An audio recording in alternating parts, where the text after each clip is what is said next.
Si bien antes del receso yo les pasé algunos videos explicativos, los términos que por ahí aparecen en el material bibliográfico no son los mismos que están en esos videos. Entonces vamos a hacer una revisión juntos de la parte teórica y después vamos a ver cómo se trabajan los ejercicios. Bueno, entonces el capítulo se denomina Interacciones entre partículas y propiedades de las sustancias. Entonces yo lo primero que voy a hacer es contarle qué tipo de partículas pueden formar a la materia. Entonces, por un lado puede que sean iones.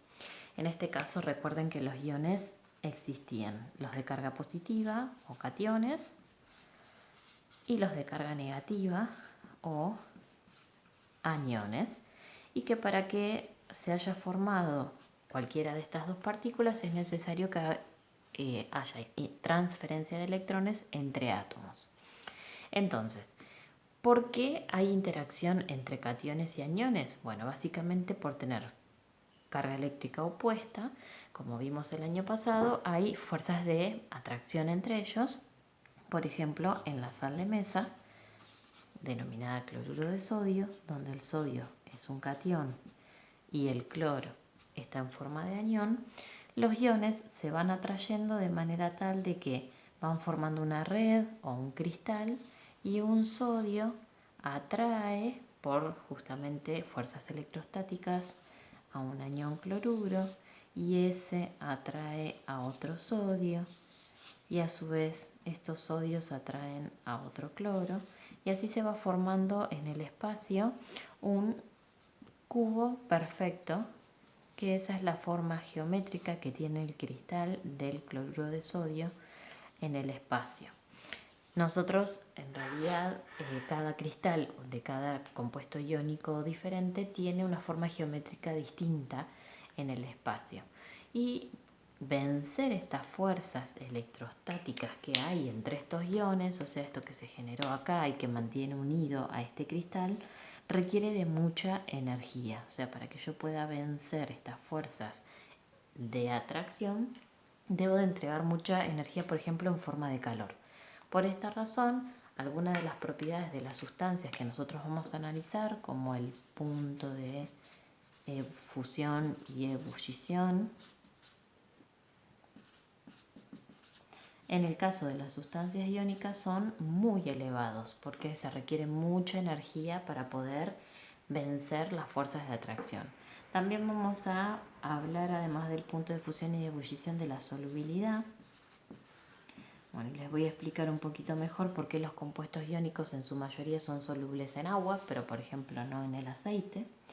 Y también podríamos pensar en la densidad, que está relacionada con los estados de agregación, que también lo vamos a trabajar más adelante, algunas de las propiedades que podemos determinar a partir de esto. Entonces, por ser iones que se atraen con mucha fuerza, los puntos de fusión y de ebullición son muy elevados. En el caso de los compuestos iónicos que se mantienen en el estado sólido en forma de cristal, no conducen la corriente eléctrica, porque si bien tengo los iones, al estar atraídos y condicionados en el movimiento, no pueden conducir la electricidad.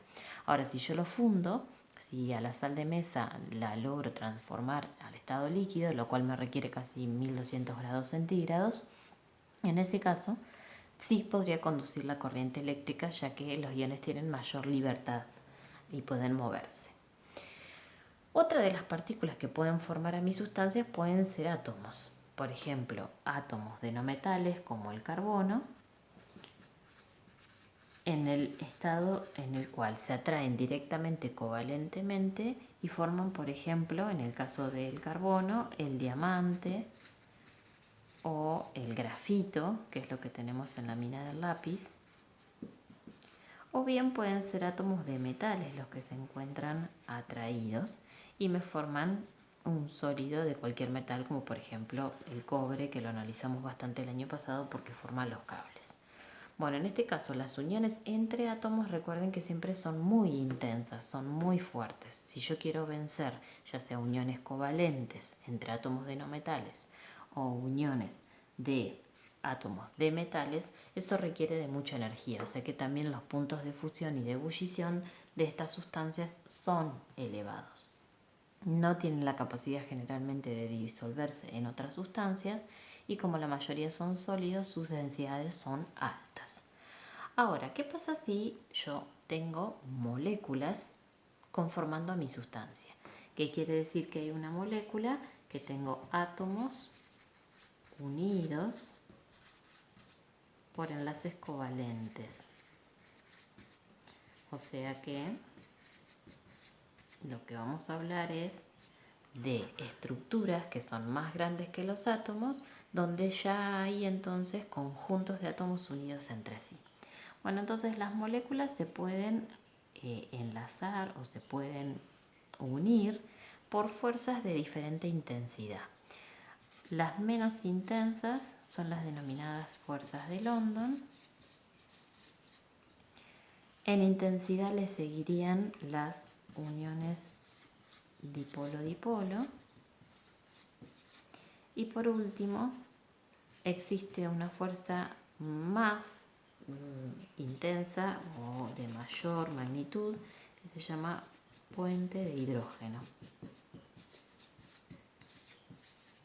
Entonces, si tengo moléculas en mi sustancia, podrá haber una, dos o cualquiera de estos tres tipos de interacciones entre las moléculas que lo forman.